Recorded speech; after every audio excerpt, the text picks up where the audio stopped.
Ciao les fans. Eh ben non, ça marche toujours pas, c'est toujours autant de la merde, du coup on va pas s'en servir et du coup, bienvenue sur cette vidéo.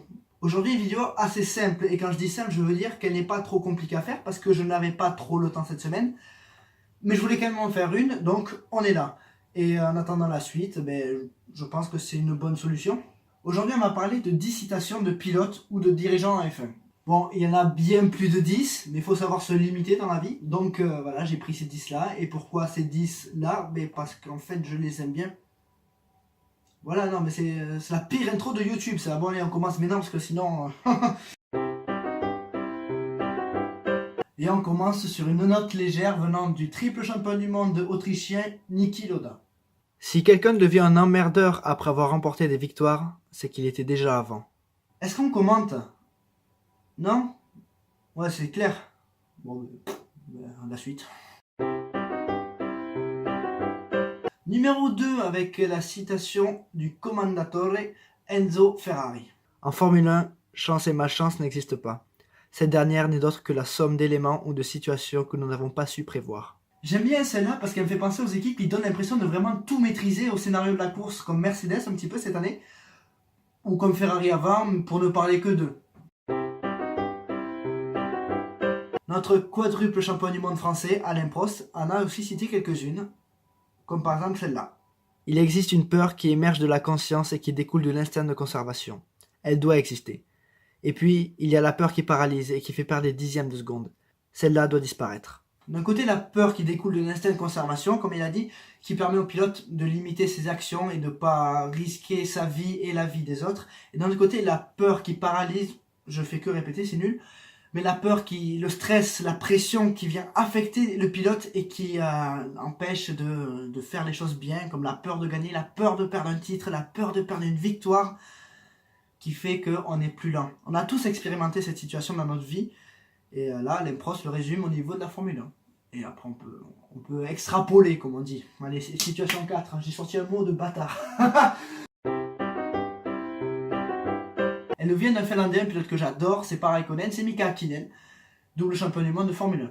Les voitures de Formule 1, si vous les trouvez aisées à conduire, c'est que vous n'allez pas assez vite. Le summum du sport auto, la Formule 1. Après, est-ce que c'est encore valable aujourd'hui? Évidemment que oui. Hein. Pour ceux qui en doutent, piloter une voiture à cette vitesse, avec léger comprendre, il faudrait être quand même pas mal sportif avec la pluie en ce moment. J'ai même pas besoin d'en parler, quoi. C'est juste du bon sens. Piloter une voiture à 340 km/h, c'est jamais facile. Citation 5, on part sur une punchline de Nelson Piquet envers son ancien coéquipier chez Williams, Nigel Mansell.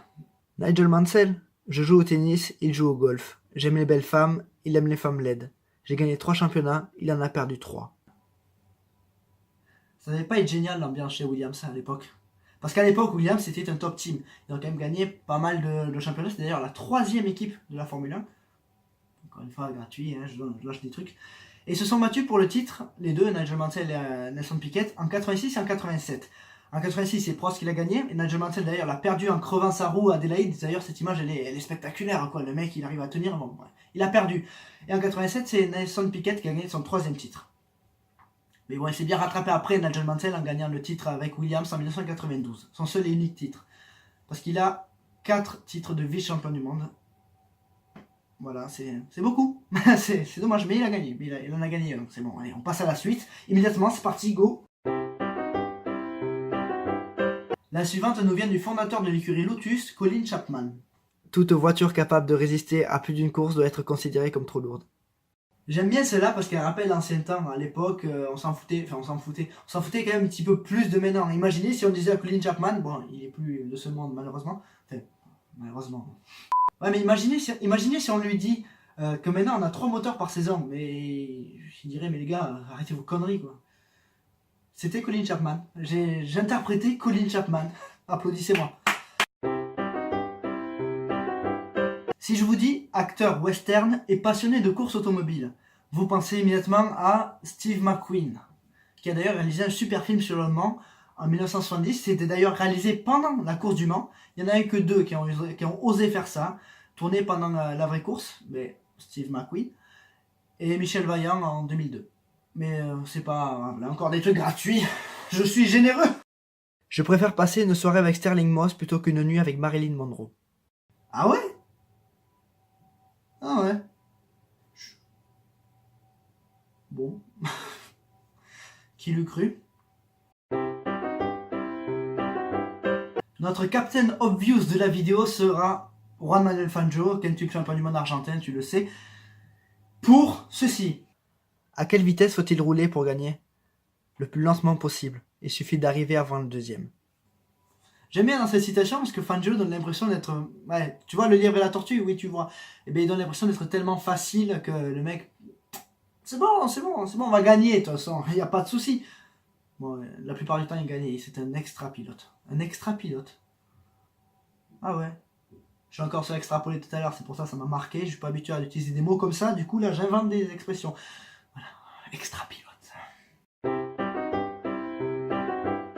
On reste à la même époque avec Sterling Moss qui nous dit: la course pour moi est assez semblable à la peinture. La voiture est seulement un instrument comme les couleurs pour le peintre. Je pense réellement que la conduite automobile est un art. J'adore celle-là. J'adore, elle est super jolie je trouve. Ça fait penser à la subtilité du pilotage, à quel point il faut être coulé pour être rapide, fin, extrêmement fin avec la voiture. Quand je la lis, quand je l'entends, celle-là, j'ai des images de Schumacher, Senna, Hamilton, en train de lécher les rails à Monaco, ou alors les voitures qui donnent l'impression de glisser dans les virages, collées au vibreur et tout. Voilà, c'est très beau, c'est très beau. Bravo Sterling. La dernière citation du jour nous vient de Ayrton Senna. Ce mec a tellement de citations, il a tellement de phrases qui sont devenues légendaires, emblématiques, qu'on pourrait remplir une vidéo rien qu'avec les siennes. Donc ça n'a pas été facile d'en choisir une en particulier, mais j'ai choisi celle-là. La course et la compétition coulent dans mes veines. C'est une partie de moi, je l'ai assouvie toute ma vie. Pour moi, ça passe avant tout. Ce n'est pas la plus belle de ces citations, mais c'est une déclaration d'amour à la course et au pilotage. Senna avait vraiment un côté mystique, en plus d'être un magicien avec la voiture. C'est à la fois triste et magnifique que sa vie se soit arrêtée comme ça, derrière un volant. Il restera à jamais la légende, l'emblème peut-être de la Formule 1, celui qui inspirera toutes les générations de pilotes. Donc pour ça, Senna est au-dessus de n'importe qui.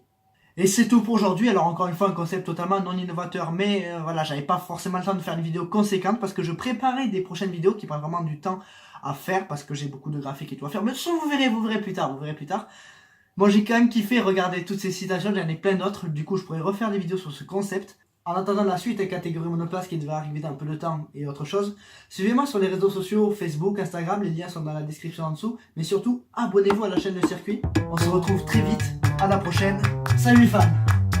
Oui, ça s'appelle vivre dans un 9 mètres carrés, je suis désolé.